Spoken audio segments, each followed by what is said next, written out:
Tumemaliza ziara yetu jana.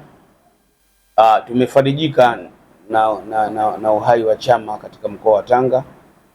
Viongozi wetu wamejipanga vizuri kwa ajili ya kukiimarisha chama chetu, na tumekutana na mikakati ya kuhakikisha kwamba wanaimarisha chama katika ngazi ya chini kabisa, kwenye matawi, kwenye kata, na kuimarisha uongozi kwenye wilaya, kwa sababu kuna uchaguzi wa chama. Lakini kilichotushangaza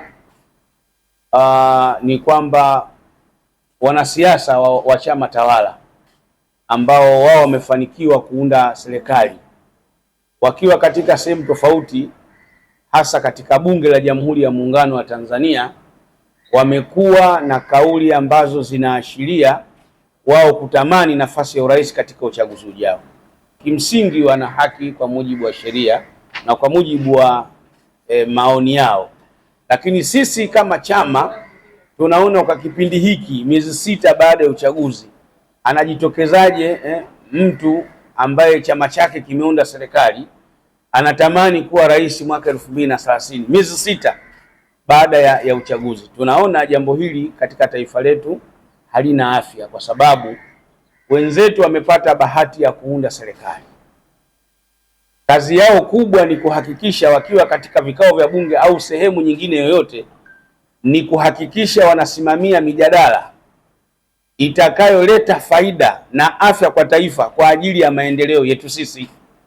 Sasa mtu yuko kwenye mjadala wa kuchangia kwenye bajeti labda ya ujenzi, anakwenda kutangaza nia yake ya kuwa rais. Wanatamani urais hata kabla ya mwaka haujaisha katika uongozi wa Rais Samia. Sasa hili unaweza ukaliona ni la kawaida, lakini athari yake kubwa ni kudhorotesha usimamizi wa maendeleo ya kisera katika taifa letu. Kwa hiyo tunatoa mwito kwa Watanzania, tunatoa mwito kwa wanasiasa, hasa wa chama tawala, wajikite zaidi katika kumsaidia rais aweze kutekeleza majukumu ya kuwaletea maendeleo ya Tanzania, kuliko kujikita katika kutaka nafasi ya urais wakati ambao haujafika.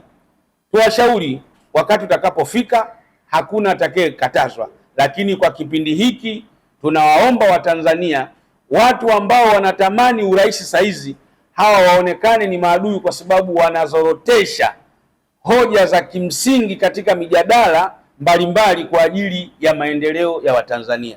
Sisi tungetamani kuona wabunge, tungetamani kuona wanasiasa wa chama tawala kwa kipindi hiki wajikite katika kuondoa kero za wananchi zinazowakabili katika maisha yao.